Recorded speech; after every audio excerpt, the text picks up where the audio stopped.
இன்னைக்கு நான் உங்ககிட்ட எந்த விஷயத்த பத்தி பேசப் போறேன் அப்படின்னா, இன்டுயிஷன் அப்படின்ட்டு அழைக்கப்படுற உள்ளுணர்வு அப்படின்ற ஒரு விஷயத்த பத்தி தான். உள்ளுணர்வு அப்படின்ற வார்த்தைய எல்லாரும் கேள்விப்பட்டிருப்பீங்க. எல்லாருக்கும் என்னன்னு கூட தெரியும்.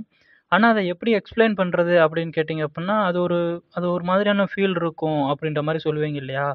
ஆக்சுவலா அத என்ன மாரி டிஃபைன் பண்றாங்க அப்படின்னா, ஆ நம்மளால உணரக்கூடிய ஒரு விஷயம். அதாவது இந்த இது நடக்கலாம், இந்த இது நடக்காது அப்படின்ட்டு அதுல எந்த லாஜிக்கும் இல்லாம இருந்தாலுமே, இது நடக்கிறதுக்கு அதிகப்படியான வாய்ப்பு இருக்கு அப்டின்ட்டு, உங்களோட அந்த சப்கான்ஷியஸ் மைண்டோ, இல்ல கான்ஷியஸ் மைண்டோ உங்களுக்கு குடுக்குற ஒரு இன்ஃபர்மேஷன் அப்டின்றது தான் ஒரு அவேர்னஸ்ன்னு கூட எடுத்துக்கிடுவோமே.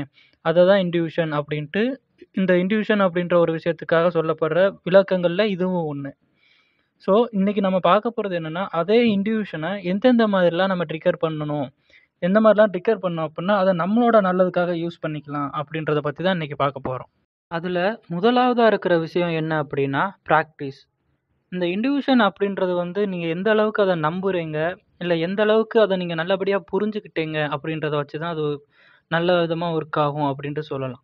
நீங்க எப்பவுமே உங்களோட மனசு ஏதாவது ஒரு விஷயம் நடக்க போகுது அப்படின்னு அத தான் நான் ஃபாலோ பண்ண போறேன் அப்படின்ற மாரி உங்களோட மனச நீங்க பழக்கி வச்சிருந்தீங்க அப்படின்னா, உங்களுக்கு நடக்கிறது எல்லாத்தையுமே முன்னக்கூட்டியே உங்களோட மைண்டுக்கு வந்து தெரிய ஆரம்பிச்சுரும். இதுவே நடக்க போறது உங்களோட இன்ட்யூஷன் சொல்லி இருந்தாலும், இதுல லாஜிக்கே இல்ல. இத எப்படி நம்ம நம்புறது? அப்படின்ட்டு நீங்க விட்டுட்டு போனீங்க அப்படின்னா, அது வந்து அதோட அந்த வேகத்த வந்து குறைச்சுக்கிடும். அதனால அந்த இன்ட்யூஷன் அப்படின்றது உங்களுக்கு வந்து அவ்வளோ எஃபெக்டிவா இருக்குமா? அப்படின்றது வந்து சொல்ல முடியாது. ஸோ எந்தெந்த மாரிலாம் பண்ணணும் அப்படின்னா, கேஸ் ஸ்டடீஸ் அதாவது பாஸ்ட்ல ஏதாவது உங்களுக்கு நடந்திருக்கும் இல்லையா? எனக்கு இப்படி தோணுச்சு, அது வந்து நடந்துச்சு அப்படின்ட்டு. ஸோ அத நீங்க புரிஞ்சு வச்சுக்கணும். அப்படி புரிஞ்சு வச்சுக்கிட்டு, எந்தெந்த சிச்சுவேஷன்ல உங்களுக்கு அதே மாதிரியான ஃபீலிங் வருதோ, அடுத்து அதே அந்த ஃபீலிங் வந்து நல்ல விஷயத்துக்காகவும் வரலாம், கெட்ட விஷயத்துக்காகவும் வரலாம். நல்ல விஷயத்துக்காக வந்ததுன்னா, நீங்க திடீர்னு ஒரு ஹையான மாரி ஒரு ஃபீல் இருக்கும். இதுவே கெட்ட விஷயம் அப்புட்ன்னா, இதயம் படபடன்னு துடிக்க ஆரம்பிச்சுரும். அந்த மாரி ஏதாவது சிம்ப்டம்ஸ் இருக்கும் இல்லையா? ஸோ, அத நீங்க வந்து புரிஞ்சுகிட்டு, இந்த மாரி நடந்ததுன்னா, அடுத்து எனக்கு இது நடக்குது. அப்படின்றத நீங்க வந்து அண்டர்ஸ்டாண்ட் பண்ணிக்கிட்டீங்கன்னா, நெக்ஸ்ட் டைம் அதே மாரியான ஒரு ஃபீல் வருது அப்புட்ன்னா, இது நம்மளோட இன்ட்யூஷன் தான். நமக்கு இந்த மாரி சொல்ல நினைக்குது. ஸோ, நம்ம அத ஃபாலோ பண்ணா, அது கொஞ்சம் நல்லா இருக்கும். ஒரு சேஃப்டி அப்படின்ற மாதிரி இருக்கும். அப்படின்ட்டு நீங்க புரிஞ்சு வச்சுக்கணும். இது ஒரு விஷயம்.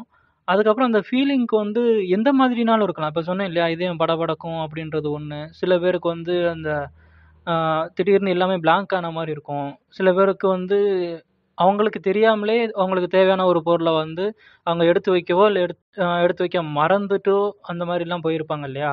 அந்த இதெல்லாம் நீங்க அண்டர்ஸ்டாண்ட் பண்ணி வச்சுக்கணும். உதாரணத்துக்கு ஒண்ணு சொல்லணும்னா, ஆ இப்ப நீங்க உங்களோட மாவட்டம் வந்து இப்ப மதுரையில இருக்கிறீங்க நீங்க. இப்ப விழுப்புரத்துக்கு போறீங்க. ஆனா உங்களுக்கு வந்து அங்க மழை பெய்யும். இப்ப வந்து சம்மர் சீசன் இல்லையா? ஸோ அங்க மழை பெய்யுமா? பெய்யாதான்ற எந்த ஐடியாவும் உங்களுக்கு இல்ல.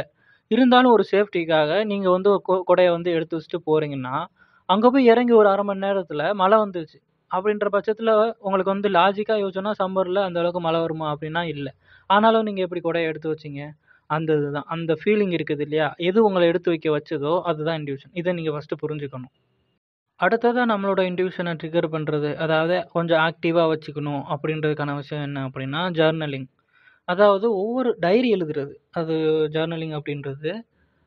நீங்க வந்து ஒவ்வொரு நாளோட ஆரம்பத்திலயோ, இல்ல ஒவ்வொரு நாளோட முடிவிலயோ, நீங்க என்ன ஃபீல் பண்றீங்க? இப்போ ஒரு நாளோட முடிவுல நீங்க எழுதுறீங்கன்னா, அன்னைக்கு நீங்க எந்தெந்த மாதிரிலாம் ஃபீல் பண்ணீங்க? எந்தெந்த மாரிலாம் தாட்ஸ் வந்துச்சு? அந்த தாட்ஸ் ஏன் வந்துச்சு? எதனால வந்துச்சு? உண்மையிலேயே அந்த நாள்ல உங்களுக்கு ஒரு தாட்ஸ் ரைஸ் ஆச்சுன்னா, ரைஸ் ஆன தாட்ஸோட எஃபெக்ட் அந்த நாள்ல இருந்துச்சா? அது எல்லாமே நீங்க எழுதுறது மூலமா உங்களோட தாட் வந்து கிளியர் ஆகும். மேக்ஸிமம் நமக்கு இன்ட்யூஷன் அப்படின்றது வந்து நமக்கு கிளியரா நமக்கு தெரியாததுக்கு காரணம் வந்து நம்மளோட எண்ணங்கள் வந்து குழப்பமா இருக்கிறது மட்டும் தான். ஸோ நீங்க அந்த ஜர்னலிங் அதாவது டைரி எழுதுறது அப்படின்ற ஒரு பழக்கத்த வளர்த்துக்கிறது மூலமா, உங்களோட தாட்ஸ் எல்லாமே கிளியர் ஆகும். ஸோ ஆட்டோமேட்டிக்கா உங்களோட இன்ட்யூஷன் வந்து அந்த இடத்துல வெளியேறி நல்லபடியா ஒர்க் ஆகறதுக்கான வாய்ப்புகளும் அதிகமா இருக்கு. அடுத்ததா இருக்கிற விஷயம் என்ன அப்படின்னு பார்த்தீங்கன்னா, குவைட். அதாவது அமைதி. இந்த அமைதின்னு நான் சொல்றது வந்து, நீங்க இருக்கிற இடம் அமைதியா இருக்கணும் மொத விஷயம். 2வது நீங்க அமைதியா இருக்கணும். நீங்க அப்படின்றது நான் சொல்றது வந்து என்னன்னா, எந்த விதமான ஒரு பேச்சோ, உரையாடலோ இல்லாம, கையில எந்த விதமான டிஜிட்டல் கேட்ஜெட்ஸும் இல்லாம, டிஸ்ட்ராக்ஷன்ஸ் இல்லாம இருக்கணும். 3வது உங்களோட எண்ணங்களும் அமைதியா இருக்கணும். அதாவது கிட்டத்தட்ட மெடிடேஷன் மாரி சொல்லலாம்னு வச்சுக்கோங்களேன். ஸோ நீங்க எந்த அளவுக்கு இத நீங்க ஃபாலோ பண்றீங்களோ, அப்பல்லாம் உங்களோட எண்ணங்களோட வேகம் வந்து குறையும். அப்படி குறையிறப்போ, உங்களோட உள்ளுணர்வு அப்படின்றது இருக்கு இல்லையா? அதோட செயல்பாடு அதிகரிக்கும். உள்ளுணர்வு உங்களுக்கு என்ன சொல்ல நினைக்குதோ, அத கிளியரா உங்களுக்கு வந்து ஃபீலிங் மூலமாவோ, இல்ல ஏதாவது சைன் மூலமாவோ உங்களுக்கு வந்து சொல்றதுக்கான வாய்ப்புகள், தெரிவிக்கிறதுக்கான சான்சஸ் எல்லாமே அதிகம். இப்ப வந்து அமைதியா இருக்கிறது அப்படின்றது வந்து பார்த்துட்டோம். இப்ப இன்னொரு விஷயம் என்ன அப்படின்னா, மைண்ட்ஃபுல்னஸ் அப்படின்ட்டு சொல்றாங்க. மைண்ட்ஃபுல்னஸ் அப்படின்றது என்ன அப்படின்னா, நீங்க ஒரு வேலைய பார்க்குறீங்கன்னா, மொத்தமே அதுல மட்டுமே நீங்க ஃபோக்கஸா இருக்கிறது. இல்ல நீங்க ஒரு இடத்துல சும்மா உட்கார்ந்திருந்தா கூட பரவால்ல. உங்கள சுத்தி என்ன நடக்குது அப்படின்றத நீங்க அப்சர்வ் பண்ணணும். அது வந்து உங்களுக்கு ஐம்புலன்கள் சொல்றோம் இல்லையா? நம்ம கேட்கறது, பார்க்கறது, நுகர்றது, அதுக்கப்புறம் டேஸ்ட்டு, அதுக்கப்புறம் நம்மளோட பாடி ஃபீலிங்ஸ் இது எல்லாத்தையும் எந்த மாதிரி நீங்க ஃபீல் பண்றீங்க அப்படின்றத வந்து நீங்க கான்ஸ்டன்ட்டா உணர ஆரம்பிக்கணும். அப்படி பண்றது மூலமா நீங்க அந்த சிச்சுவேஷன்ல அந்த பிரசன்ட்ல இருப்பீங்க. ஆக்சுவலா சொல்லணும்னா ஒரு ஃப்ளோல இருப்பீங்க. ஒரு ஃப்ளோல இருக்கும்போது மட்டும் தான் அந்த இன்ட்யூஷன் அப்படின்றது வந்து ஈஸியா பாப்பப் ஆயி வெளியில வரும். இப்போ அந்த இதுக்கு முன்னாடி ஒரு உதாரணம் சொன்னேன் இல்லையா? அந்த குடம் எடுத்து வைக்கிறது அப்படின்றது. அது வந்து நீங்க ஸ்பெஷலாலாம் யோசிச்சிருக்க மாட்டீங்க. தற்செயலா தோன்றும். மேக்ஸிமம் இந்த தற்செயல் அப்படின்றதும், இன்ட்யூஷன் அப்படின்றதுக்கும் ஏகப்பட்ட கனெக்ஷன் இருக்கு. தற்செயலா தோன்றது எல்லாமே நம்ம ஒரு ஃப்ளோல இருக்கிறது மட்டும் தான். அப்ப இருக்கிற மட்டும் தான் நமக்கு அது தோன்றும்.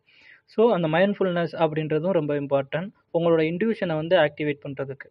அடுத்து நாம பார்க்க போற விஷயம் என்ன அப்படின்னா, உங்களோட பாடி ஹெல்த், உடல் நலம். அது ரொம்ப நல்லா இருக்கணும். ஏன்னா, உங்களுக்கு வர்ற இன்ட்யூஷன் வந்து எப்பவுமே ஒரு தாட் வழியா தான் வரும் அப்படின்ற மாரி நம்ம சொல்ல முடியாது. சில பேருக்கு சில இடத்துக்கு போணும் அப்புட்ன்னா, அவங்களுக்கு சொல்லுவாங்க. எனக்கு ஏதோ சென்சேஷன்ஸ்லாம் ஃபீல் ஆகுது. சில பேருக்கு அந்த படபடப்பு வரும். சில பேருக்கு காரணமே இல்லாம ரொம்ப சந்தோஷமாவாங்க.